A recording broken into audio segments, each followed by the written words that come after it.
নমস্কার, আপনারা দেখছেন সময় কলকাতা। সময় নিউজ নিয়ে রয়েছে আমি সৈকত। চোখ রাখবো বিস্তারিত খবরে।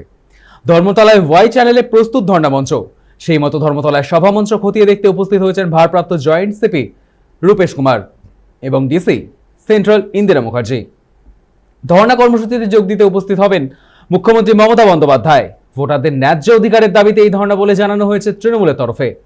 মঞ্চে উপস্থিত থাকবেন অভিষেক বন্দ্যোপাধ্যায়ও। আমাদের সঙ্গে এই মুহূর্তে টেলিফোন লাইনে রয়েছে আমাদের প্রতিনিধি সৌভিক সান্যাল। সৌভিক, এই যে মুখ্যমন্ত্রী মমতা বন্দ্যোপাধ্যায়ের ধর্ণা মঞ্চ এই মুহূর্তে প্রস্তুত, আর কি জানতে পারছো, কি আপডেট পাচ্ছ? জানিয়ে রাখি, সাধারণ মানুষের ভোটাধিকার রক্ষার লড়াই আর ধর্মতলা ধর্নার মঞ্চে পৌঁছচ্ছেন মমতা বন্দ্যোপাধ্যায়। ভোটার তালিকা যাচাই প্রক্রিয়া বা এসআইআর মানে নির্বাচন কমিশন উদ্দেশ্য বহু বৈধ ভোটের নাম বাদ দেওয়া এবং জীবিত মানুষকে বুথে দেখানোর মতো গুরুত্ব অভিযোগ তুলে পথে নামছে রাজ্যের শাসক দল। বিধানসভা নির্বাচনের আগে সাধারণ মানুষের ভোটাধিকার নিশ্চিত করাতেই এবার সরাসরি কমিশনের বিরুদ্ধে রাজপথে নেমে আন্দোলন করতে চলেছেন মুখ্যমন্ত্রী মমতা বন্দ্যোপাধ্যায়। শুক্রবারে এই প্রতিবাদের মঞ্চে তৃণমূল নেত্রী পথে উপস্থিত থাকবেন সেই সমস্ত ভুক্তভোগী ভোটার এবং তাদের পরিবারের সদস্যরা যাদের নাম ভোটার তালিকার থেকে বাদ দেওয়া হয়েছে বা তাদের মৃত বলে দেখানো হয়েছে। 2006 সালে সিঙ্গুরে কৃষি জমি অধিগ্রহণের প্রতিবাদে এই মেট্রো চ্যানেল অনশনে বসেছিলেন মমতা বন্দ্যোপাধ্যায়। দীর্ঘ সময় পর সেই একই জায়গাতে ফের একবার অধিকার রক্ষার দাবিতে তৃণমূল নেত্রী এই ধর্নায় বসতে চলেছেন। 3 ডিসেম্বর 2006 সালে মমতা বন্দ্যোপাধ্যায় সিঙ্গুরে অনিচ্ছুক কৃষকদের জমি ফিরিয়ে দেওয়ার জন্য কৃষি জমি বাঁচাও কমিটি তৈরি করে ধর্মতলা মঞ্চ বেঁধে অনির্দিষ্টকালের জন্য অনশন শুরু করেছিলেন।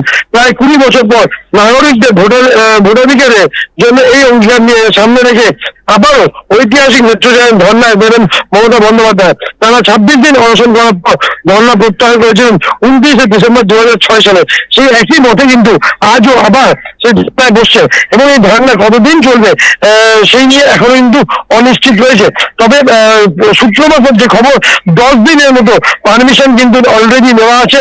সেই 10 দিনে কি ধর্নায় বসবেন মমতা বন্দ্যোপাধ্যায় নাকি অন্য কোনো পথে এগোবেন, সেই নিয়েই কিন্তু আজকে বার্তা দেবেন মুখ্যমন্ত্রী মমতা বন্দ্যোপাধ্যায়।